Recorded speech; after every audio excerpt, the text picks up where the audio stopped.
host, Professor Jack Villiers, Director of Foreign Policy Research Institute, Senior Advisor Bonnie Glaser of Center for Strategic and International Studies, Professor Vincent Wang of Ithaca College, Your Excellency, Ambassador Samuelu Lalonu, Permanent Representative of Tuvalu to the United Nations, New York State Senator Leroy Comrie, distinguished guests, ladies and gentlemen.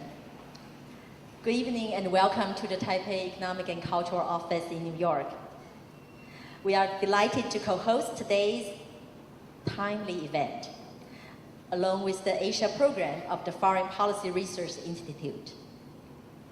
2 days ago, the 72nd session of the United Nations General Assembly concluded its general debate. During the general debate, many of Taiwan's diplomatic allies voiced their support for Taiwan's participation in the United Nations system. Please allow me to quote some of their statements here.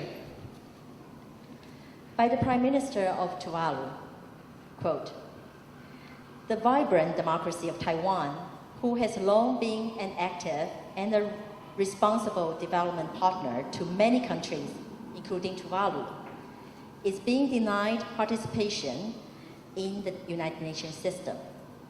It cannot be right that the 22nd largest global economy with a notable capacity to contribute could not effectively participate in our 2030 agenda. This is unfortunate when our 2030 agenda needs genuine global partnerships to mobilize all available resources to be successful," end of quote.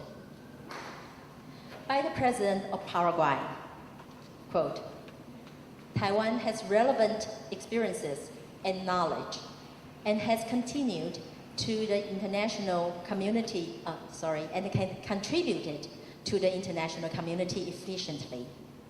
The government of the Republic of Paraguay once again calls upon member states of this organization to identify appropriate ways to facilitate Taiwan's participation in mechanisms, meetings, and activities of the United Nations system in order to allow its 23 million inhabitants to normally exercise their responsibilities as global citizens and to make efforts for the establishment of sustainable partnerships with all countries," end of quote.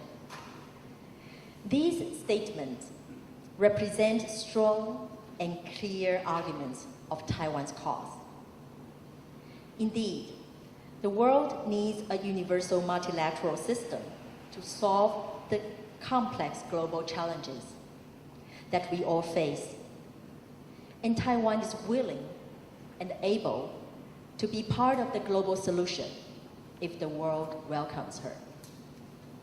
However, while the international community recognizes the need for a true global partnership in tackling global challenges, time and again, we have seen widely supported proposals blocked and well-established rules ignored for political reasons in international organizations. The World Health Organization's WHO's decision to deny Taiwan the chance to attend this year's World Health Assembly after our participation as an observer in the previous 8 consecutive years is a case in point. Taiwan's international participation has long been an uphill battle ever since its exclusion from the United Nations. Nevertheless, with persistent endeavors, pragmatic strategies, and innovative approach, our pursuit of sustainable and substantive and meaningful participation in international organizations have won support from different corners of the world and resulted in positive developments over the years. Yet, with the current fluid international order and complex nature of cross-strait relations, Taiwan's quest in this regard has become even more challenging. As a diplomat who spent most of my professional life in multilateral field, I hold today's topic very dear to my heart. Therefore, I very much look forward to the insights and experts' opinions of our distinguished panelists and fruitful and constructive discussions afterwards. Thank you.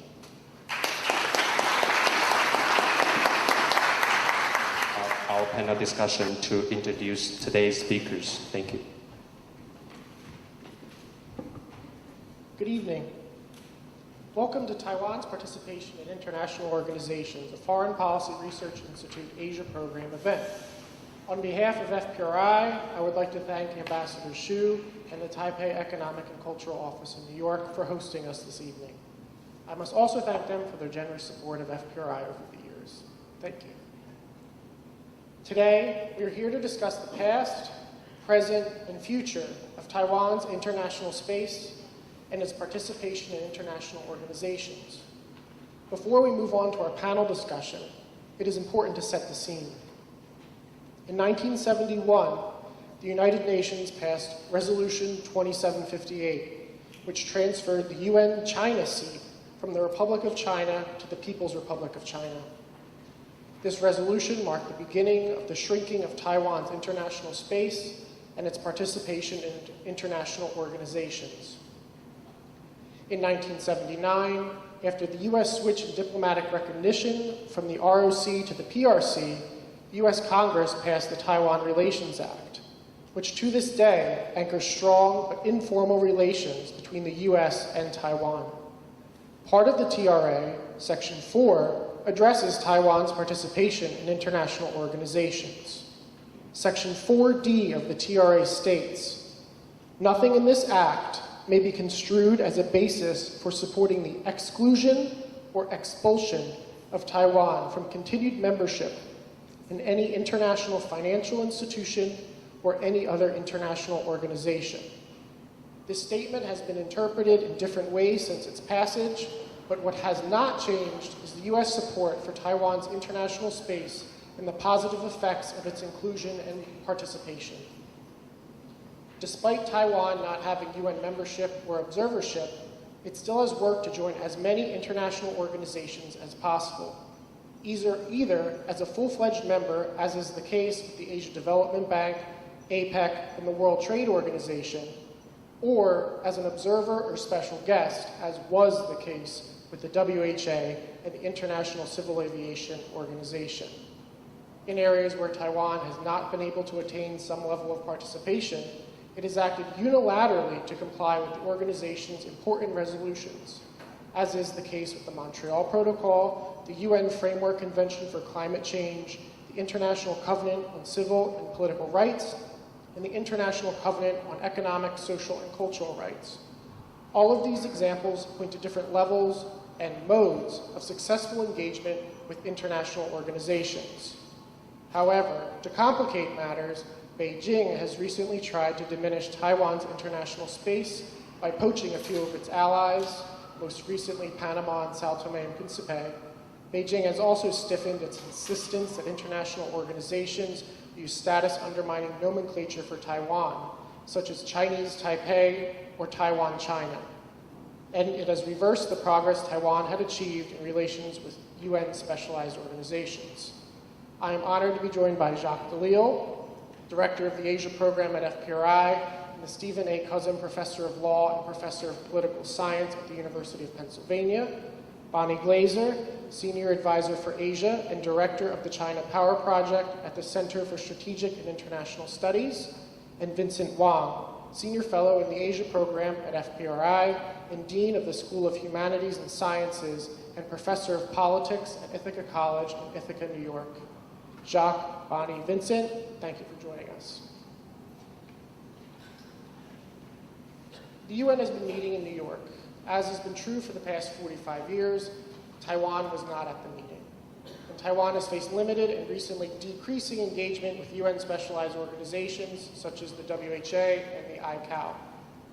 Let's start off by discussing the current state of Taiwan's participation in international organizations, especially international governmental organizations. In order to do that, we must compare Taiwan's participation during former President Ma Ying-jeou's tenure in office to current President Tsai Ing-wen's. Before Tsai took office, many hailed the WHA model for participation as an invited observer under Ma as a success story, and one that might be replicated in other UN-linked organizations. However, with Tsai in office, we now see that success was only temporary. So Bonnie, why did the WHA model fail? We have also seen mounting pressure from Beijing on Taiwan's international space in other ways. How significant are these other threats to Taiwan's interests? So thank you very much, Ambassador Stu, the TECO office and FPRI for having me here today for this very important discussion on Taiwan's international participation, the challenges that it faces, and I think maybe even the opportunities if we can find them. The first thing that I'd like to say is that it's my view that the WHA model, if you want to call it that, in which Taiwan began participating as an observer in 2009, really was not a successful model to begin with. It worked as long as invitations were forthcoming from the WHO, and we all know that China had influence over the issuance of those invitations. And so, of course, the reason it encountered difficulties this year is because Beijing made sure that Taiwan did not get the invitation. There's also other challenges. There's the memorandum of understanding between China and the WHO that basically said all contacts with Taiwan had to be cleared through China's office in Geneva. And that created problems as well. As we all know, that was leaked, but was a secret MOU. And then there's the problem of Taiwan's difficulties in participating in just the technical meetings, so beyond the annual WHA meeting. And between 2009 and 2016, there were a total of 136 requests for participation in technical meetings. And Taiwan was successful in participating in 41. So that's a little bit over 30%. As an observer that was accepted in 2009, one has to wonder why Taiwan can't participate in all of the technical meetings. So the model itself really is not ideal. It was better than not being an observer, but I hope that if Taiwan can return to its participation, that it will be really full participation, not controlled by Beijing based upon whether or not it likes the person in power in Taiwan or whether or not it likes Taiwan's policies.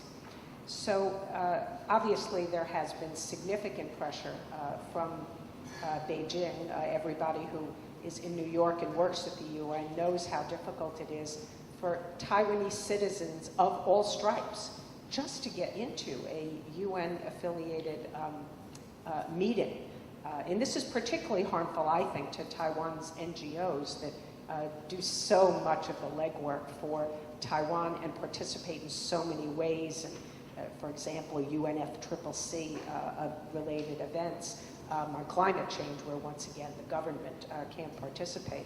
But now, as of early this year, it is virtually mandatory for Taiwanese citizens, even tourists, to show a piece of paper issued by the government in Beijing just to get into the building to take a tour. So there really are significant challenges that I think are threatening to Taiwan's interests and to the rest of the world, because it makes it very difficult for Taiwan to contribute, whether it's health issues, climate-related issues, or the vast number of things that the UN does that Taiwan has lots of positive ways that it does and can contribute. Thank you. Vincent, what is the current state of Taiwan's IGO participation? What strategies might current President Tsai use to gain more extensive and reliable access to these organizations? Sure. I also like to thank TECO Ambassador Xu and FPRI for inviting me to participate in this very important conference. I think as a scholar who has studied issues about Taiwan's international space for a while, I will describe Taiwan's international participation, particularly in the IGO, as a mixed bag. On the one hand, Taiwan is very much connected to the world by virtue of its importance in economic affairs, in technological prowess, and interpersonal linkage, and so on. On the other hand, Taiwan is virtually absent from all the United Nations related organizations and specialized agencies. So if you look at the pervasive nature of Taiwanese participation in international affairs, Bonnie mentioned the good work done by the numerous Taiwanese NGOs. Taiwanese have membership in thousands of NGOs. They are well connected with their international counterparts. They bring in the technical know-how. They try to fill the gap of official diplomacy. But in terms of the intergovernmental organizations, those that are defined as membership only limited to government actors and so on, according to the Taiwanese Ministry of Foreign Affairs, currently Taiwan has full membership in 30 organizations, and the number has actually increased gradually, slowly over the years. And it's actually very interesting to look at what these organizations are. I think if you take a look at these organizations, it's also like a mini history of Taiwan's its own transformation. So for example, in the earliest days, in the post-World War II era, Taiwan was transitioning from an agrarian society to one of those so-called Four Little Dragons. One of the first international organizations Taiwan gained official membership was actually called International Office of Epizootics, or International Organization of Animal Health. That was 1954. And then another one that was very representative was called Asian Productivity Organization in 1961. And then, of course, Taiwan transitioned to an export-led industrial powerhouse that we all know. Then you see that the emphasis changed. And then the most represented organization in that era was actually the Asian Development Bank. Tom mentioned that earlier, ADB, which Taiwan continues to hold membership. And then, of course, this culminated, because of the importance of trade to Taiwan, this culminated in 1991, the simultaneous entry of Taipei, Hong Kong, and Beijing in the Asia-Pacific Economic Cooperation, or APEC. So Taiwan continues to hold membership there, although there are some limitations on the leaders that can attend the summit, which was inaugurated by President Bill Clinton in 1993. And then, of course, the crown jewel of this attempt to secure Taiwan's importance as a trader, the 16th and the 17th largest exporters and the importers respectively, was the 2001 admission into the WTO, World Trade Organization. So this is a sort of a little history of Taiwan's own transformation. But then in the 1990s, as Taiwan became a democracy, emphasis shifted toward more those that actually have to do with Taiwan's own governance. For example, the Asian Pacific Group of Money Laundering, which Taiwan gained membership in 1997, Association of Asian Election Authorities in 1998, the Egmont Group of Financial Intelligence Units of the World in 1998, and so on. So Taiwan participated in this international network in order to stem financial crimes and so on, but also to show that it is a responsible member of the international community. And just one last thing, that due to the importance of fishing to Taiwan, you will probably hardly find any other country in the world that has membership in so many organizations with the word tuna. So I will not bore you with those organizations. So now, after I give you a little bit of a sort of like a historical sociology of Taiwan's international organization, the point is that with the exception of Asian Development Bank, APEC, and the WTO, Taiwan is virtually absent from all the most important, arguably most important IGOs, namely those under the UN family. And Bonnie just mentioned the WHA model was hardly a successful model, and I agree with that. And one can look at it as a sort of a limited success. But even that WHA, and of course, in 2013, the ICAO, International Civil Aviation Organization, invited Taiwan as a guest. So Taiwan participated once, but that door was also shut. So it's very difficult to say that in terms, if you measure Taiwan's IGO participation only in terms of UN-affiliated organizations and specialized agencies, then I would say that the scorecard is that we have not made a lot of notable progress. But if you look at other dimensions, Taiwan is actually very much connected. I think that your question about what strategies the Tsai government can actually promote in order to gain more inroads, maybe we'll say that later when we discuss. If I can just follow up on that a little bit, Tom. So I think Vincent's given us an excellent overview, and I recommend some of his work in this area, and I also recommend Bonnie's report on Taiwan's engagement with particular international organizations. So I've done plugs for my colleagues here, but they actually richly deserve them because they both put out work with extremely detailed accounts of where Taiwan can and cannot enter. But I would just supplement what Vincent said in a couple ways. If you look at the landscape, the topography of what international governmental organizations Taiwan has been relatively successful at gaining access to and what ones it has not. I agree with Vincent's historical layering, but I think there are a couple of other ways to slice this particular salami. And one is that Taiwan does better in economic regimes than political ones. Not to quote Ma Ying-jeou, but economics and easy comes before politics and hard to some extent. But a defining feature also has been, was China in there first? And so for the organizations that Taiwan could join before the PRC reopened to the outside world, it's kind of hard to kick it out of at least some of those. And then, of course, there's the charter structure of organizations. Things like the WTO and some of these other organizations, of which, for instance, Hong Kong is a member, it doesn't push the PRC's sovereignty buttons quite as much because they are not purely states member organizations, as Vincent points out. So how we define IGOs versus INGOs, there are those entities that have a little bit of both to them, and Taiwan has been more successful there. And then finally, another factor that sometimes matters is how important is Taiwan to the regime working? And so to keep Taiwan out of WTO would be kind of tough.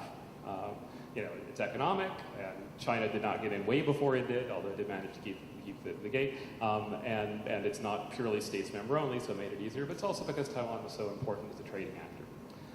And we saw that in WHA. So to return to Bonnie's earlier example, why WHA observership? This, I think, reinforces Bonnie's conclusion that it wasn't terribly successful.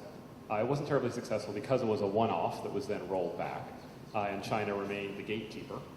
But it was also, I think, because it took extraordinary circumstances to get Taiwan access to the WHA. It was SARS. It was the fact that China really botched how to handle a major international crisis, and it moved the US and others to support Taiwan's participation in a way that I think otherwise might not have happened, certainly not as robustly, and a sense that the regime could not function given that this disease was starting on the Chinese mainland and that Taiwan was one of the main targets and vectors, essentially, of its spread. So we have China as the gatekeeper, we have only under extraordinary circumstances, and we have, as Bonnie's work has pointed out, China's ability, Beijing's ability to point out the structural differences in each organization such that everyone has to be done on its own terms. That's another way of throwing some sand in the gears. But I would second her initial point, which is basically, the difficulty for Taiwan here is that Beijing is, in effect, the gatekeeper to any UN-affiliated and many other organizations, and therefore it can use that as leverage when it so chooses. I don't think it's necessarily wise for either side of the strait for Beijing to be using that, but that's the world we live in. To follow up on that, Bonnie and Vincent have given us the lay of the land with Taiwan's participation in IGO. So Jacques, what are the implications for either Taiwan being included in these organizations or Taiwan being excluded? You mentioned the early 2000s, but even in the past, present, and future, what can you say about their inclusion or exclusion for the international community? I missed the last part of that. For the international community and for Taiwan. Right. So I mean, much of the concern from the perspective of Taiwan, of course, is Taiwan's desire to be part of these organizations, and for all sorts of reasons, ranging from indirect effects on status and security to being able to participate meaningfully and contribute to also getting the benefits of membership. But there's another side to this coin, which is what does it mean for these regimes and for their the institutions we have that address the full range of international problems. And it seems to me Taiwan's exclusion really has a couple of different facets to it. One is that in some cases Taiwan's exclusion or barriers to its relatively full participation hurt the regime. I think that's, again, what made the case for Taiwan entering the WTO. It's what made the case for deeper engagement with the WHA rather than running through Beijing. And I think you can do that across any number of areas where Taiwan's an important player, be it civil aviation, maritime, all those sorts of things. And I think, and climate change, fishing, a whole range of issues where Taiwan's an important enough player that the regime is incomplete and has to, at best, do complicated workarounds. But I think there's also another piece to it, which is it's symbolically important, right? That is, these are, in principle, universal organizations. Well, they're not very universal if they're excluding a fairly substantial country by population, economic size, importance in any of these sectors, and that's a bit problematic in terms of those kinds of principles. And so I think it really operates at both those levels, and I think it's there should be, and I think there is a certain amount of shame, maybe too strong a word, but at least awkwardness of other states not standing up for the notion that a member of the international community that is otherwise participating in good standing is not at these tables. I'll just contribute, if I could, by giving a couple of concrete examples. So if we take ICAO, for example, the International Civil Aviation Organization, there are some instances where Taiwan doesn't get information in a timely manner, and so sometimes various aviation routes, navigation destinations have to be changed after ICAO's codes are changed. Information is posted and announced, and absolutely the information eventually gets to Taiwan. But this can cause some confusion among civil aviation companies. It can certainly cause inconvenience for flight operations, and of course can undermine safety. There's also challenges for the ways in which Taiwan can and cannot contribute to an organization like ICAO. So for example, there's a communications, navigation, and surveillance air traffic management system that Taiwan has developed that's very advanced, that cannot be easily shared with the entire international community because Taiwan is not participating in ICAO. Another example that I would give is Interpol, and they have a 24-hour database, and Taiwan is not able to access the database. And I recall when I was working on the last report that I did on international space that Jacques mentioned, I went to Kaohsiung and I talked with officials there about when they had held the World Games.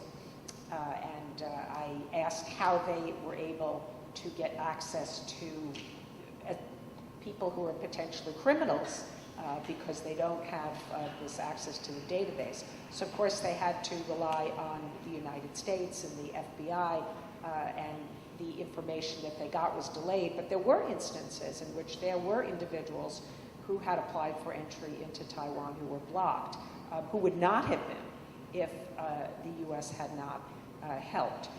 I don't have any concrete examples of the recent Summer University Games in Taipei, but I would not be surprised if there are very, very similar examples. So I think sometimes I hear from Chinese, it doesn't really matter if Taiwan has access to this information directly because they get it indirectly. But there's a cost to getting that information in indirect ways that are certainly delayed. Again, the striking example is SARS and the WHO instance where there were people's lives very much at risk and so much lost because they had to go through CDC or Beijing. So I think everybody agreed that even in the so-called functional organizations, there seems to be a tightening of Taiwan's space in that. And I will just point out one area of why this is one reason why this is the case. And of course, the setback for Taiwan even in functional organizations such as ICAO or WHO or Interpol, etc., which Taiwan can actually make a lot of contributions, is ignored, and Taiwan's non-participation may actually cause problems, increasing the cost of other members or the international community is most regrettable. But the reason I want to point out is that I really suspect that the tightening of Taiwan's space, even in these international functional organizations, have to do with the fact that increasingly these organizations are led by Chinese nationals. Interpol, the president is actually used to be the vice minister of public security, Meng Weihong, and WHO, excuse me, the previous Director General, Margaret Chan, was the health minister of Hong Kong Special Administrative Region. ICAO's Secretary General was a Chinese national. I think she used to be their civil aviation head. And then last I checked, the UN Industrial Organization is also headed by a Chinese national. So obviously, these organizations, just the ones I mentioned, are all very important to Taiwan, and Taiwan can make a contribution.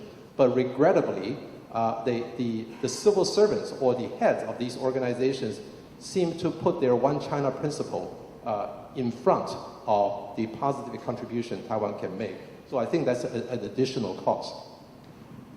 So let's switch gears a little and talk about the effect that Donald Trump will have as the United States president on Taiwan's participation in international organizations.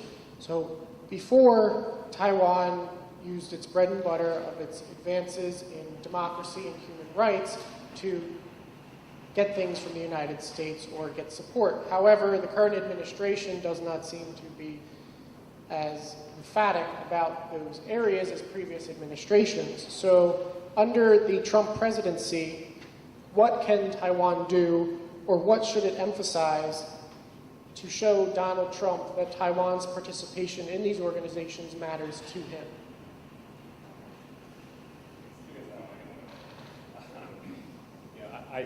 I don't know how you convince our current president of much of anything. Perhaps he could play a little reverse psychology and provoke him into something. I mean, I think that the impact on Taiwan's access to international organizations is a little indirect here. And that is, Trump is not a big fan of multilateral international organizations. And the first blow on this front was TPP. I think Taiwan was quite interested in joining the TPP in the second tranche, and it would have been a way for Taiwan to get access to what would have been a very important international organization regulating not only trade, but investment and a whole bunch of other things in the broad international economic space. And when the plug got pulled on TPP, that went away. That would have been an uphill slog, and there would have been resistance, but at least it was an entry point. The lack of emphasis on the softer values, the human rights and democracy things, or even playing by international rules in a lot of different ways, I think is something that resonates less with the current administration than it has with previous ones. And so to the extent that Taiwan has succeeded by making the argument that it plays by international rules, supports international regimes, I just think that resonates less with an administration that doesn't care so much about many of those values and that doesn't have much zeal for international organizations and formal structures. I guess Taiwan should be grateful it doesn't have a free trade area with the U.S. yet, because that would no doubt be on the block for renegotiation. But I think the bigger concern is a more almost attitudinal or temperamental one, which is, we've seen the arc of U.S.-Taiwan relations go through some pretty big swings in the short time that Trump has been candidate, president-elect, and president. And I think where we have settled now is there is a real sense that nothing is terribly secure if Trump chooses to intervene. So if he takes an interest in a subject, he can make it go very much in either direction. There was, of course, the initial, what I think proved in retrospect to be about something with sugar high of the phone call, but it wound up, I think, net not being a very beneficial thing for Taiwan's relations with the U.S. And so now we're in this realm where we're trying to figure out, what exactly is he going to do next? I take it, and I think it's a legitimate concern, that this is a president who has a very transactional approach to foreign policy. And that means that nothing is securely linked and nothing is securely unlinked. So any relatively lesser power or lesser interest in the administration's definition of American interest is potentially at risk of being traded away, or perhaps getting something. But in Taiwan's case, I think the big concern is traded away. I mean, I think that's exaggerated. I don't think there's a Taiwan-North Korea grand bargain to be done. But the things that used to underpin administration's support for a significant presence of Taiwan in the international system, including a degree of access and participation in international organizations, are a little weaker when you have someone who doesn't share the values of many of those organizations, doesn't see them as core to U.S. foreign policy, and who doesn't really prize or value those organizations that highly. That's a net loss. Where does Taiwan look? Well, I think there's still support in a lot of other places. Not to endorse the notion of the deep state, but there is a permanent bureaucracy out there, still staffed with career people who have deep experience and understandings of the virtues of the way that the U.S. has approached these issues over many, many years. And you have Congress. We quoted Section 4 of the TRA, which is actually a pretty weak statement, but it has been turned into something over time that provides a fair amount of strength. So it's not just that you shall not interpret this law as being opposed, in effect, to Taiwan's membership in international organizations. It has turned into a basis of Congress saying to the president, in one of the rare areas where Congress gets into foreign policy in a consistent way, saying, we think Taiwan should continue to receive support for a robust international personality. In any given case we can argue about, but I think the TRA both reflects and underpins more than usual legislative support for a particular set of foreign policy principles, ones that are good for Taiwan and its participation. If I can just add to that briefly, upcoming, of course, in November, we have the APEC meeting, and President Trump will likely be attending, and of course we don't yet know who President Tsai will be sending to APEC, but there might be an opportunity to maybe exchange some pleasantries, talk with President Trump or some senior U.S. representatives. But having said that, I would argue that Taiwan really doesn't have to show Trump that its attendance really matters for him, because the U.S. government, the administration, lots of people who are working at the State Department support Taiwan's participation and have been trying to find ways to highlight Taiwan's participation and open up some new doors for Taiwan. It was under the administration of President Obama that the Global Cooperation Training Framework was created, for example, where the U.S. and Taiwan have been holding various meetings, seminars that bring in representatives from other countries in specific areas like health. So far, those have taken place in the United States and in Taiwan. Going forward, they might be convened in some other countries in the Asia Pacific. They could help to reinforce, for example, President Tsai's new southbound policy and strengthen ties between Taiwan, Southeast Asian countries, and the United States. So there's a lot of things that the U.S. I think can and will do. I'm not so sure that Taiwan has to be on President Trump's radar in order for that to happen. And as we have seen in the past, and as Jacques alluded to, there are there are risks of being front and center. And because President Trump is transactional, we did see that he put almost on the table the one China policy and said, I don't really have to continue with this one China policy unless I get China to do more on trade, or next time it could be more on North Korea. So I would argue that there are risks in having President Trump pay too close attention to Taiwan. So the Taiwanese diplomats are obviously very savvy. For a long time, they appeal to universal principles for international organizations, why Taiwan should belong in these organizations. I think this moral persuasion is fine, but for this transactionalness president, I agree with my two colleagues that President Trump has a transactional approach to foreign policy. I think the Taiwanese diplomats may have to change the tactic a little bit, or maybe a paradigmatic shift. That is to emphasize, to formulate an argument that will change the cost-benefit analysis of all the major countries, including the United States. So I agree that Taiwan it should not get the front and center of the Trump administration because he's unpredictable. Maybe with more appointment in the State Department, especially the sort of a working level officials, that maybe he can be tempered. But until that happens, the argument should be a combination of moral persuasion and the cost-benefit analysis. That is to say that what would be the benefit if Taiwan can be in these organizations, and what are the costs to everybody else, including the United States? And think long and hard about this. And President Trump is a businessman. He likes to hear that where this can benefit the United States. I also think that at the working level, as Bonnie mentioned, that there are a lot of U.S. officials that are very familiar with the situation with Taiwan, and they have working relationship and so on. I recalled one example that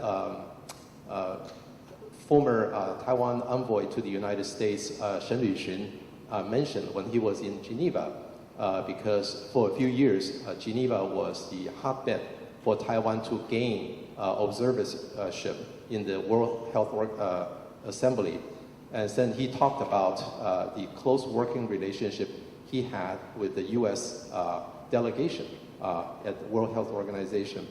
I also think that Article number 4 in the Taiwan Relations Act, which Tom, you mentioned at the outset, is too weak.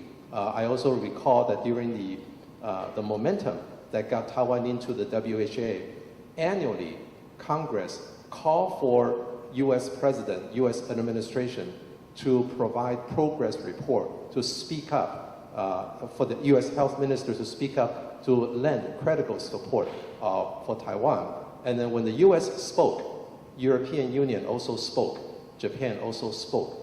So I felt that this past year, the U.S. has not spoken enough, and the U.S. should begin speaking more. Just one more sort of silver lining, maybe to some of this for Taiwan. That I take it part of the concern is that Trump might, in effect, treat Taiwan as a bargaining chip, treat its interests, whether in membership in an international organization or international space more generally, to get something from China. I would hazard a prediction that Trump will at some point turn sour on China again. And the temptation will therefore be somewhat less than it has been when he thought maybe there was cooperation in an effective way to be had on North Korea, or concessions to be won on trade or something like that. So let's switch gears again. One of the reasons we're here today is because the UN General Assembly was very recent. Before the UN met, President Tsai's government issued 3 demands. The 3 demands were for the UN not to reject Taiwan in line with the principle of true universality, end measures preventing Taiwanese from entering UN meetings, and to include Taiwan in the UN in recognition of its achievements in realizing the UN's Sustainable Development Goals. Yet, Tsai, other than these three demands, she did not put forth any official proposal, and as Ambassador Xu mentioned in her opening remarks, my count was at least 15 of Taiwan's allies spoke in support of Taiwan's participation in the UN. So, Bonnie, my question for you is, do you expect Tsai to start thinking about applying for membership or being more forceful in any way in relation to the UN? She recently said that at least 80% of Taiwanese want UN membership, and most recently on Saturday in New York City, 500 people protested here in support of Taiwan's inclusion. So do you expect anything to change in the short term? I do not. I think President Tsai is very pragmatic on this issue. The last time that Taiwan really applied for membership in the United Nations was during the Chen Shui-bian era. It was in 2007. That was a period where there was tension in U.S.-Taiwan relations. President Tsai was part of that government, and I think that she learned from some of the experiences at that time. I don't think that the Trump administration would welcome, nor would I think many other countries welcome, a real push for by Taiwan for membership, because it's really, I think, more significant for Taiwan to focus on meaningful participation. Participation in certainly organizations that don't require sovereignty for membership, but if we're talking about UN affiliated agencies that do require sovereignty, then it has to be with participation, meaningful participation, substantive participation. So I don't think that President Tsai is likely to go in that direction. My sense is that she has been very consistent in any policy that relates to cross-strait relations, because she's quite serious about her commitment to the preservation of the status quo. And she does not want to adopt positions that would be seen as running contrary to that. She's not looking to poke a finger in Beijing's eye. She has very much, I think, stuck to these commitments that she made even during the campaign and then in her inaugural address to stick to the status quo. I would also note that public opinion polls in Taiwan really show that China's putting up hurdles blocking Taiwan's participation in various international organizations. It really shows that the people in Taiwan blame Beijing. They don't blame President Tsai. And I think that Beijing had hoped that maybe this would help weaken public support for her. The fact that President Tsai's public opinion polls are low, I think, have nothing to do with what is going on at the UN. And so the Chinese, I think, end up in pursuing a counterproductive strategy when they do that. So, for President Tsai, I think she doesn't want to introduce tension in the cross-strait relationship. She also wants to preserve good relations with the United States, with other countries, and I think she really is focused more on meaningful participation than pursuit of membership. So I would agree with Bonnie. I think President Tsai so far has been pretty pragmatic, and in terms of the UN strategy, it's actually very similar. Ironically, it's actually very similar to her predecessors, namely focusing on UN specialized agencies and not argue for UN membership and so on. I would probably just speculate that if domestic politics in Taiwan should change and that if she should shift gear and push for a more vigorous UN campaign, I'm talking about the UN General Assembly, the body itself, then I think the outcome would not be better than 2007, because at that time, 2007 was the first EPP government, and the Taiwanese UN campaign had been going on for 14 years. and then there was a showdown. And of course, I haven't talked to many envoys sent by various member states to the United Nations. I would imagine that even those countries that don't have diplomatic relations with Taiwan, they are probably very sympathetic with Taiwan and hope to find a way for Taiwan to participate and to work in the global governance, but they just don't think that the previous approach was particularly productive. Now, having said that, of course, the Ma Ying-jeou administration's approach was also criticized for being too accommodating and so on. So I think that that this is Taiwan's dilemma. Too confrontational an approach can gain you domestic points, but Taiwan still does not make any inroads, real inroads in intergovernmental organizations. A more accommodating approach resulted in the WHA or the ICAO game, but those are reversed simply because Beijing put on the roadblocks. So what should Taiwan do? I will point out one fact. I will argue that earlier I mentioned that the tightening space, I suspect, has something to do with the international civil servants that are Chinese nationals. They are performing a role that is actually more Catholic than the Pope. And I would argue this model is unsustainable. Why?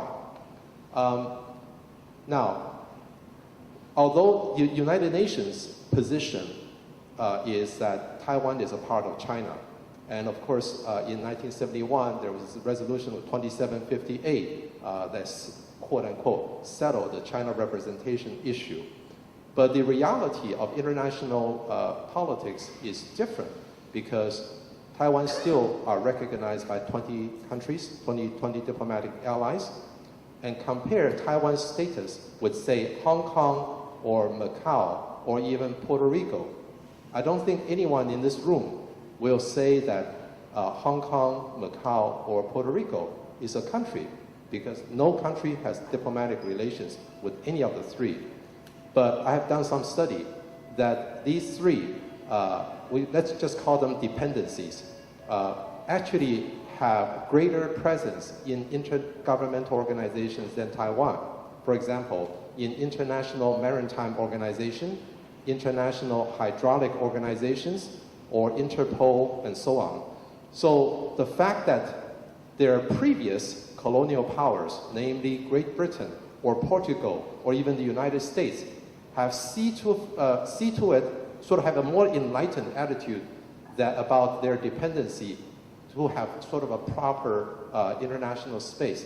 The Chinese approach is absolutely indefensible. So I think we need to, Taiwan need to push the envelope a little bit, but I would not suggest a frontal approach toward UN General Assembly.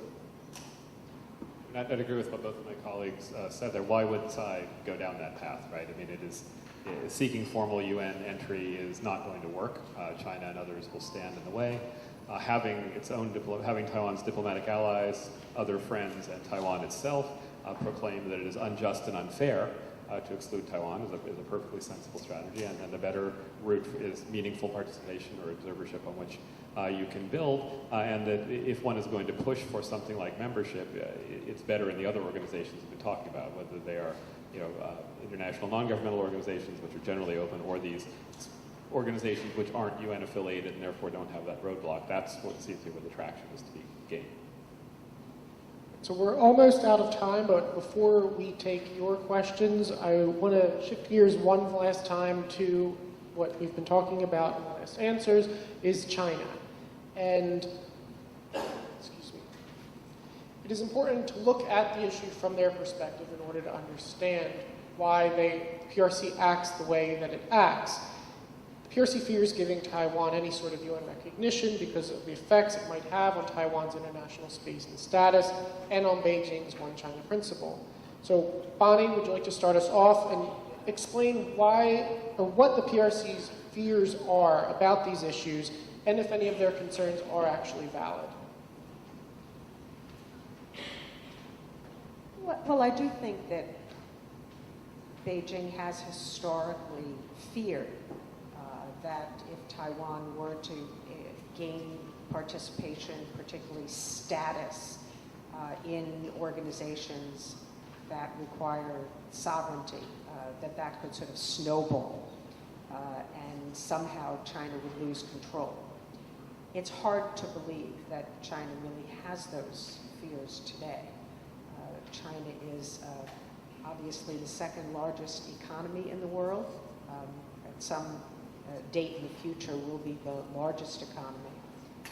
It is using its leverage in various ways around the region and globally, and has even taken some of Taiwan's diplomatic allies since Tsai Ing-wen was elected, and is probably in a position to seize more. But China continues to be insecure, I think, when it comes to Taiwan, and it, I think, often looks for evidence that Taiwan is moving towards independence, and connects the dots where, again, I don't see intent.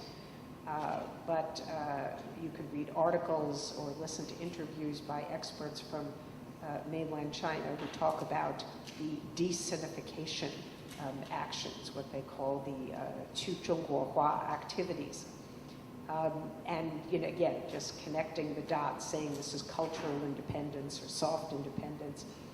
I mean, I think the truth of the matter is that enhanced participation by Taiwan in IGOs, NGOs across the board would only bring benefit to the global community. It's just hard to find any legitimate reason for China to really fear that somehow this is going to help create the independent Taiwan that China doesn't want to see. And I guess I would finally say that China itself has said that it wants to win over the hearts and minds of the people of Taiwan, and this would be a very good way of doing it. I think that's all correct, and I think China's intransigence on these issues, whether you think it is rooted in insecurity or rooted perhaps in the belief that it can do what it wants, and I think there's arguments for both, though I tend to think Bonnie's analysis is correct here. It is a self-defeating strategy to take as tough a line as it has. It's self-defeating, as Bonnie just said, in terms of the strategy of winning the hearts and minds of people in Taiwan. Everything is clearly producing pushback. It's also self-defeating with the U.S.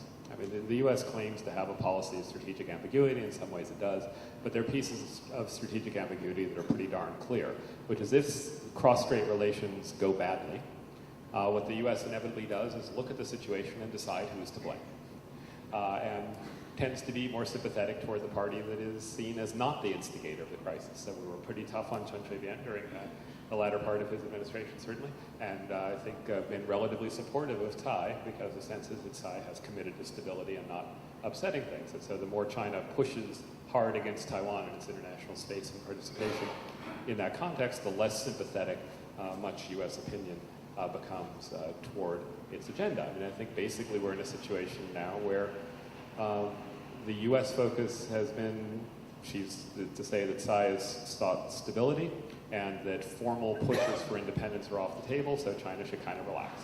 And the Chinese view more and more, as Bonnie alludes to, is to say the Americans just don't get it. I mean, I think the disconnect has become sharper in Chinese and American analyses of the situation. The general American view is, look, you're not going to get another Chen Shui-bian, so relax. And the Chinese view is, you don't see what's going on here. It's sneaking, soft, cultural de-Sinicization like they've never heard 去中国化 before. And that disconnect really worries me, because I think it means China is not getting the message about where either the U.S. or Taiwan is on these issues. So a few years ago, I was speaking in both Washington and Europe, and also in mainland China, to float some ideas sort of tackling this issue. And I advocated a model called the functional competency model. The inside of that model basically is trying to decouple the issue about a case for Taiwan to participate internationally based on functional competency in order to improve global governance, and decouple that from Beijing's fear, no matter how valid or how invalid that is, which is, that this will give Taiwan status and so on.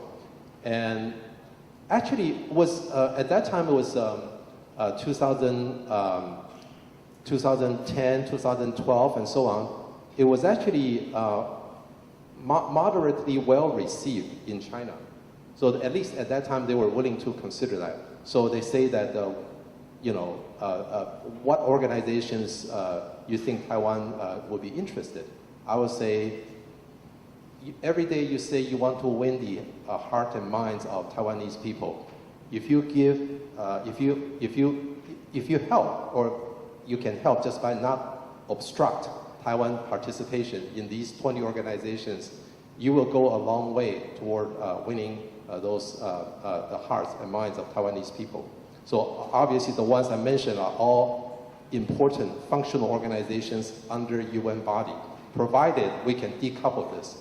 But I regret that since 2016, it seems that the Chinese are no longer willing to consider those ideas. So now they're just very insistent that the Taiwanese government go back to the political understanding that Beijing reached with Ma Ying-jeou government. And even that, I think the progress was too little. So basically what we have now is a stalemate that doesn't benefit anybody. With that, thank you, Jacques, Bonnie, and Vincent. Now we're going to take questions from the audience. Rachel has the microphone in the back. Just raise your hand, I'll call on you, and Rachel will give you the microphone. And before you ask your question, please identify yourself.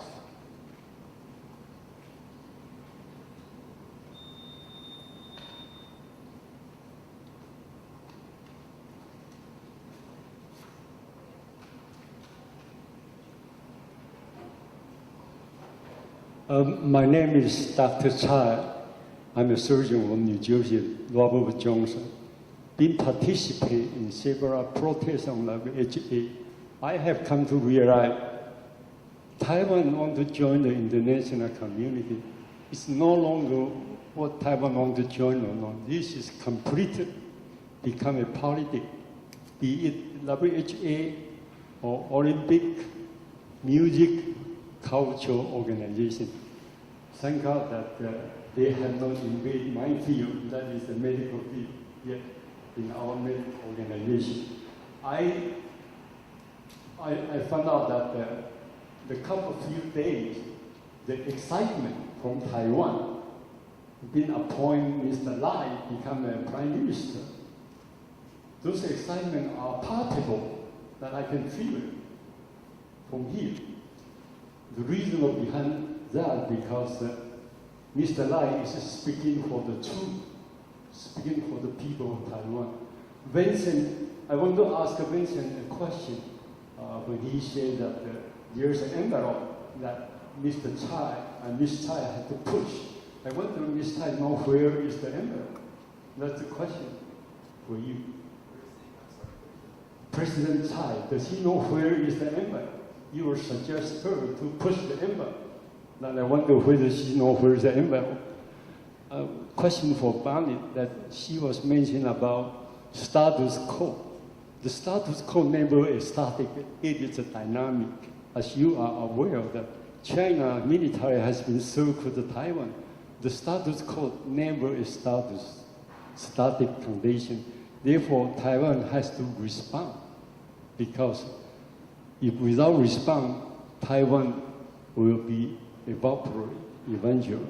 That is my opinion. And how to respond, in my humble opinion, that we have to tell the truth, that we cannot call ourselves as Chinese, because we are not Chinese.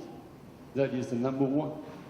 By so doing, I hear the conversation here tonight. Nobody mentioned about we are China, we are Taiwan. As a Taiwanese friend, would you recommend our government stop calling yourself China? That's my question. Thank you for your answer.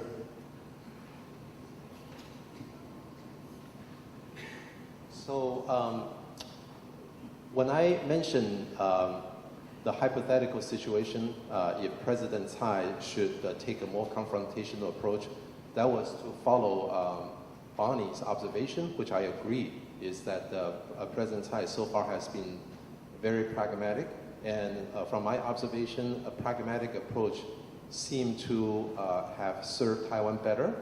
I think depending on your perspective, so one would say that that this pragmatic approach has not noticeably helped Taiwan in gaining more membership and so on. But on the other hand, it also has arguably diffused a more virulent Chinese response, and the kind of diplomatic showdown or the choice. If the Chinese are willing to use all their power to force the international community to choose, Taiwan will not be on the winning side. This is the point I was trying to make. So when I say that if President Tsai might be willing to push the envelope, that is to say, the statistic Tom mentioned, that 80% of Taiwanese people in favor Taiwan participation in United Nations. I think this is sort of a very general principle, but they are also very pragmatic. They know that perhaps in the foreseeable future, this is a pipe dream, and then maybe perhaps the focus should be on those functional organizations that will pertain more to the livelihood of the Taiwanese people. I don't think President Tsai will go back to the more confrontational and arguably futile approach of Chen Shui-bian era. So I would agree with Vincent. I think whereas I would agree that the status quo is dynamic, I think that trying to clarify what the differences are between China's approach to the status quo and Taiwan's approach to the status quo, which are different than the U.S. approach, does not necessarily serve the interests of Taiwan or the people of Taiwan. So when you say that Taiwan has to respond, I don't think that responding in a way that draws very clear lines of differences in how Taiwan views the world, how Beijing views the world, I'm not sure that confrontational policies are very helpful. Sometimes you can do things that are what I call feel-good policies, but they may not advance the interests of your country. Any other questions?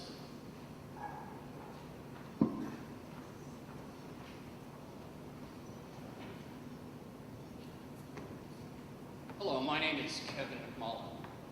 I'd like to talk about something, get the panel's opinion about something that's been hinted at, and that is the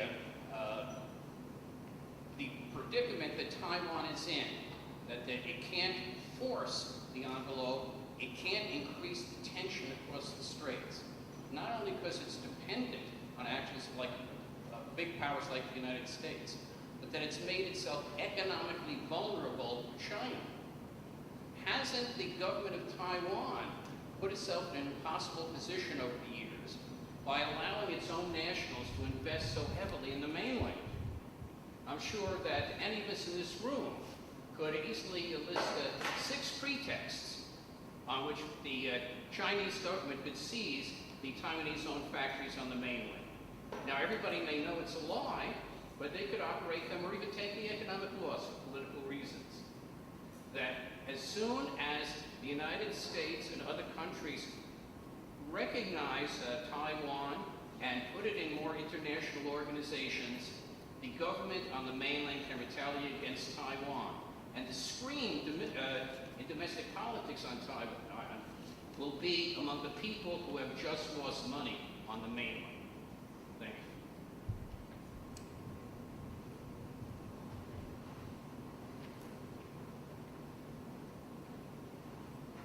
There's a long history, of course, to Taiwan's opening up and allowing its companies to invest on the mainland. And I think as a democracy, it was the right thing to do, to let companies in Taiwan to make their own decisions about whether or not they wanted to invest. And of course, that investment and trade really ramped up during the Chen Shui-bian administration, ironically, which was the time when the government in Taiwan was pushing some of the more pro-independent policies. So this was something actually Ma Ying-jeou inherited, exports of about 40% going to mainland China, Hong Kong, and Macau. And I think that ultimately, given where Taiwan is geographically situated, some of the complementarity that existed for many years between Taiwan and mainland China, that this was not surprising. But you can certainly make a case now why there are many Taiwanese companies, as well as Japanese, American, Korean companies, that are facing increasing labor costs, policies in mainland China that give preferences to Chinese companies over everyone else. You've got the whole China 2025 program, the indigenous innovation policies. And so I think that it is important to try and encourage Taiwanese companies to diversify, to give them maybe incentives, if you can, to come back to Taiwan and to invest elsewhere. And there are policies, in fact, Premier Lai just talked about this the other day, about trying to promote more investment inside Taiwan, and that would include Taiwanese companies that are in the mainland. But ultimately, I do think that this is decisions that companies make on their own. And so if you ask me, would it be the right policies for any government in Taiwan to implement what existed, in the 1970s and 80s, when there were laws against, investing in the mainland? There were no direct flights. Yeah, I would say no. I don't think that's in Taiwan's interest. I mean, I think it's a genuinely tough problem for some of the reasons that Bonnie just alluded to, right? Taiwan is extremely vulnerable to the political uses of economic power independence. I mean, it's a story as old as Albert Hirschman and sort of Nazi expansionism in Europe. If you wind up terribly dependent on a potentially hostile power, you've got some risks. But what was the alternative?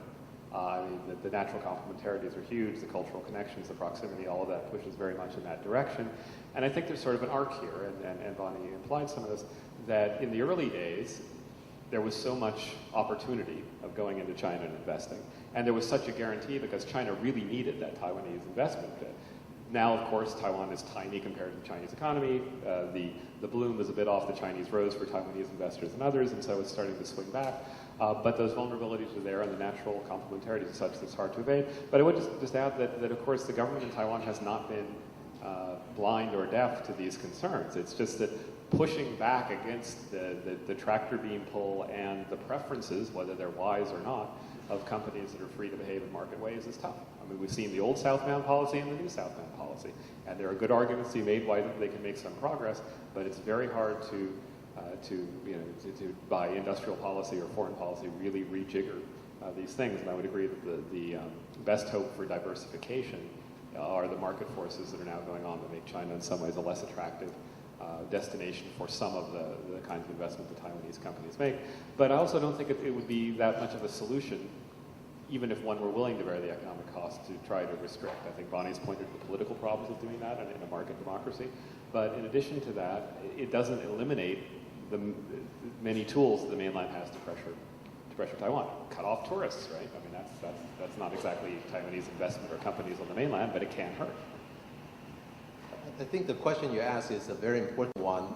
However, I think the main story there is actually China, not Taiwan. The reason I say this is that the last time I checked, China is actually the #1 trading partner of more than 100 countries in the world. So the story is really China's rise and opening to the outside world. And as Bonnie and Jacques mentioned, the Taiwanese businessman, the entrepreneurial, hardworking Taiwanese businessman sees a historical opportunity, and they were much needed. And this was part of the story of China's economic rise. And of course, this raised an interesting question that you correctly point out. If you know that China has a territorial ambition over you, why are you sleeping with the enemy, right? So the international relations scholars debate this long and hard, and it doesn't seem rational. But for reasons my colleagues already mentioned, one is that these economic decisions made by firms have their own logic. It's very difficult for the government policy to try to restrict or to even to reverse them. Also, arguably, one can argue, according to one scholar, a friend of mine, a professor at the University of Colorado, I don't agree with his argument, but I thought his argument is very interesting, so I just share with you.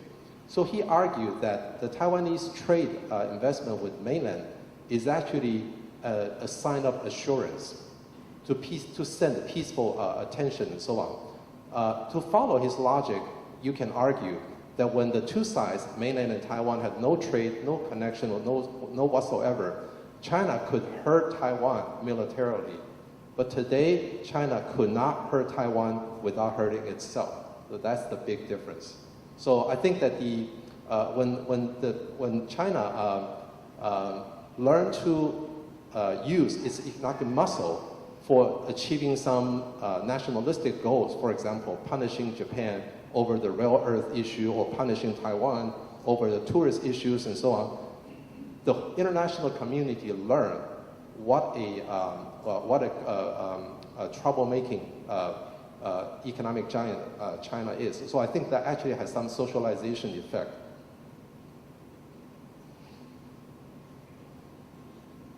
Any more questions from the audience?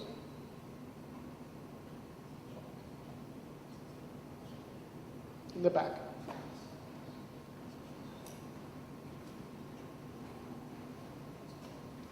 Thank you. My name is Manik Mehta. I am a journalist.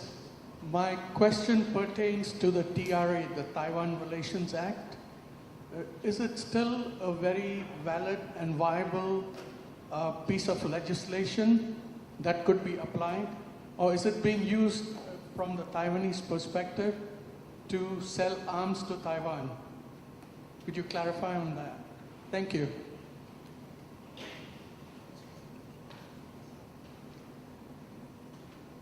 Every year on the anniversary of the signing of the Taiwan Relations Act, or the passage of the legislation, there are often panels that we have in Washington, D.C., particularly on sort of every 5 years, and we bring together some of the people who are involved working in Congress, maybe as staffers who are writing it, and everybody always asks the kinds of questions that you have posed. And I think that most people believe, and I certainly share this view, that the Taiwan Relations Act has really stood the test of time. I go back and reread it frequently, and it's of course much more than just a commitment to sell defensive articles and services to Taiwan. It created the entire mechanism by which we continue to sustain, develop, grow our relationship with Taiwan. So creating the, for example, American Institute in Taiwan, which has evolved over the years. It's not exactly the same as it was when it was created. So I guess I would say there is enough in it that provides a foundation, but also doesn't serve as a straitjacket for the relationship. So we can continue to strengthen the U.S.-Taiwan relationship in all sorts of ways, while still maintaining the Taiwan Relations Act. So I'm of the view that it's something we should celebrate. It has really served American interests in very important ways. I think the TRA has been a remarkable success. If one reads its literal text, a lot of it doesn't seem to do very much, and it was, I think, rightly seen at the time as cold comfort and a second best to what Taiwan had just lost.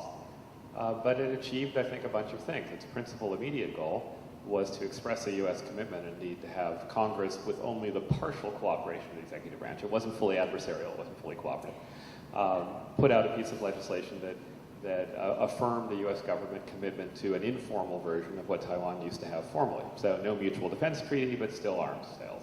No formal diplomatic recognition, but still treating Taiwan and its government as the equivalent of a state and the state's government in US law, creating AIT as a sort of mini State Department for Taiwan and things. So it, basically second best solution in many ways. And again, I think the administration was not fully adverse to that. The thing that came out didn't differ profoundly in some respects from Administration Grass, and Congress had its role too. And I think that the other thing that it has done is it has, along with the 3 communiques, been the safe harbor, the safe base, the lodestar, the thing you go running back to if you stray too far. And I think in general, stability in US-Taiwan relations and the US commitment to Taiwan has been good for Taiwan. And when presidents or secretaries of state or chairs of AIT have occasionally said something that goes too far away from our commitment to Taiwan, or that seems to suggest a significant upping of the commitment to Taiwan, that generally tends to be disruptive, and I think that is net a bad thing. And they carefully scurry back to the cover of the sacred texts, the TRA, the 3 communiques, and sometimes the 6 assurances. And among that cluster of sacred texts, the most pro-Taiwan ones are clearly the TRA and the 6 assurances. The 6 assurances do not get the entrenchment that the TRA does. The TRA occupies a place in the American law and politics of policies toward Taiwan and the mainland that is unique. It is legislation that the president is free to interpret, but not free to ignore. Unlike the communiques, which the president could tear up tomorrow if he felt like it. We don't see them as treaties, and I think that's right as a technical matter of international law, even though Beijing likes to see them as treaties. And the TRA, I think, has entrenched not only something that is as a formal matter legally binding on presidents and their subordinates who might do something else, but I think it also helped create a mentality in Congress that Congress has a role in monitoring this aspect of foreign policy, and I think it has encouraged the kind of legislation we've seen, which sometimes has passed, more often hasn't, but sends a signal the pressure is always going to be there, and if it looks, and it is in a sense replaying what happened with the TRA in the first place. Every time it looks like an administration is getting too soft on these issues, you see talks of things that will actually ratchet it up. So the Taiwan Security Enhancement Act from some years ago, I think that's one way of reading the port call legislation that's in the National Defense Authorization Act. These are all areas where Congress is saying, no, we're not going to allow backsliding on this, and we're not going to cede the prerogatives of foreign policy, which we cede in so many areas on this particular issue. And Taiwan's had friends in Congress that it has cultivated carefully, and I think it's been quite successful in keeping that voice in the mix in what otherwise is a somewhat dysfunctional body. So, as Bonnie mentioned, that every 5 or 10 years we celebrate. Of course, we should celebrate every day. But I did write an article on the Taiwan Relations Act.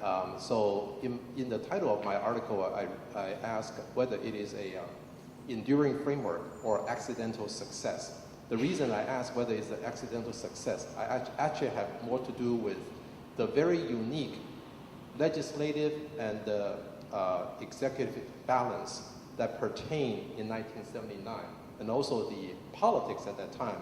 So Jacques mentioned earlier, how this Taiwan Relations Act can serve as sort of this safe harbor and so on. I all agree. So in the end, I concluded that TRA was actually an enduring framework. And since we are in New York, I might as well quote a former congressman of New York, Stephen Solarz, who many of you know was very instrumental in the enactment of TRA. So he asked this question. It's not a rhetorical question. He asked, in 1979, the dilemma is, how do we continue our relationship with an ally that we have no longer maintained diplomatic relationship with? So I would argue that TRA, if implemented fully, restore U.S.-Taiwan relations in substantive ways except the diplomatic symbolism. And I emphasize the word implementation because the implementation is really more important than the letter of the text. But when occasionally you have inexperienced diplomats or congressmen, who have forgotten about the sacred nature and so on, the TRA does provide that legal cover for bringing back. And I'm also very pleased that now, whenever the Chinese government wants the U.S. officials to adhere to the One China policy, including our President Trump, he would say that our One China policy is based on the 3 communiques and the Taiwan Relations Act. So he will say that in front of the Chinese leaders. So this no doubt has become a cornerstone of our One China policy, U.S. One China policy, excuse me. Just one final footnote on this. One of the few lines in the TRA that looked potentially bad for Taiwan, that reflected, I assume, Carter administration foreign policy, was the concern for the human rights of the people in Taiwan, which, was an area of some weakness, perhaps, in the late 70s. But now that's turned into an unequivocally good thing for Taiwan. It is embedding in the TRA respect for and support for countries that have strong human rights records, and I think Taiwan has obviously accomplished much on that front, but in addition has used that to effective ends in pursuing international space, and here particularly the behaving as if it were a member or allowed to be a member of the principal human rights covenants. I think that's been very important. Obviously plays a little less well with this administration than with its predecessors, but I don't think that's necessarily a fundamental and lasting change in U.S. policy. Up in the third row.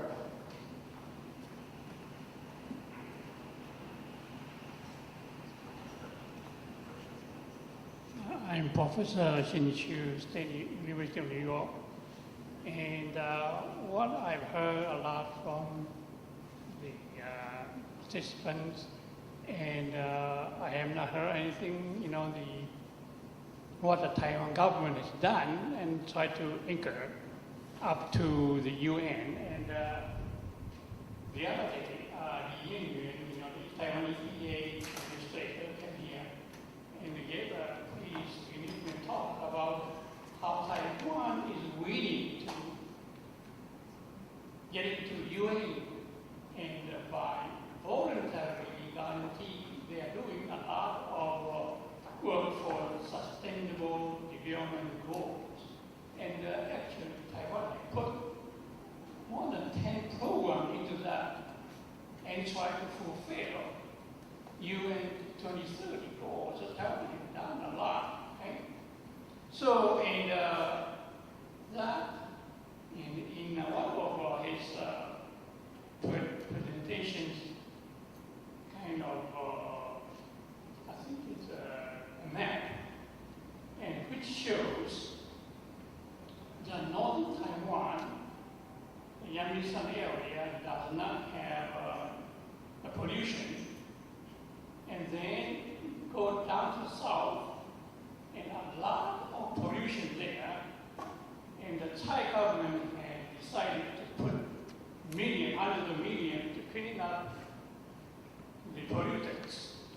And he mentioned that, well, because of the wind coming from northeast and blow down to way down to South China. This could get a bit more technical. Now, it turned out to be this is so-called the winter monsoon. And actually, winter monsoon comes down from North China and then go easterly into Japan, and which is Niigata, and then Niigata down, you take a south turn, go down to North Taipei, and then go down to the south. Okay. Now, this is called global yearly circulation. And now we know a lot of pollutants are coming out from North China. And Thai government is going to clean up the mess using a lot of money. And so I suggest to Dr. Yuan and Ing-wen that Taiwan should kind of measure or allocate the pollutants. How much do we come down from North China? Maybe 10%, 5%, we don't know. But get the data first. And then you say, we know a lot of pollutants come out from motorcycles in Taipei and go down to South China. So now, if the Thai government is going to clean up the mess in the south, it is cleaning up the mess from North China plan. So Taiwan's contribution is actually not just to the UN Sustainable Development Goal, but actually try to help China doing that. So Taiwan has done a lot to that. So for that reason, well, if Taiwan becomes a member, it is even better, you know. But even that, we don't think it is able to do it. But for those global circulation and yearly cleanup, and China can realize that. Maybe they are contributing a lot of pollutants to the soil. So my kind of argument for Taiwan, they are doing a lot for the UN, or also doing a lot for mainland China.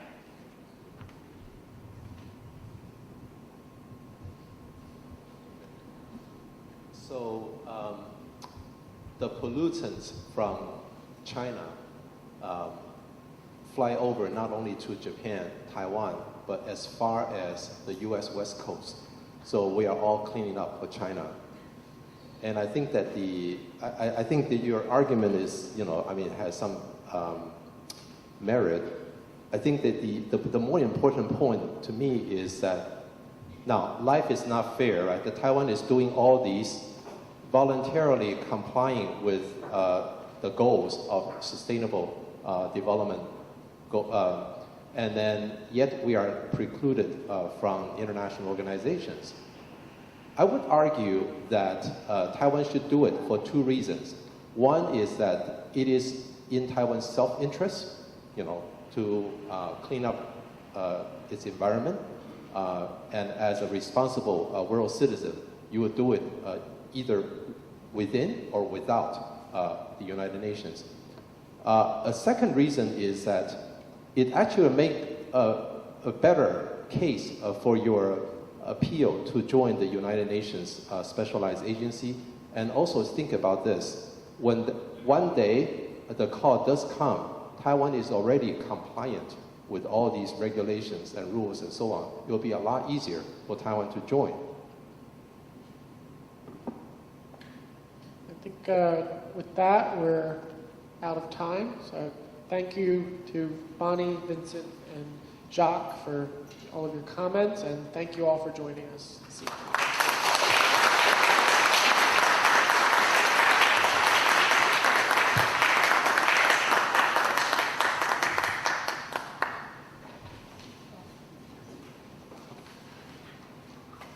Okay, we want to thank the panelists for joining us, and to everyone who made this possible event tonight, and thank you for your joining us, and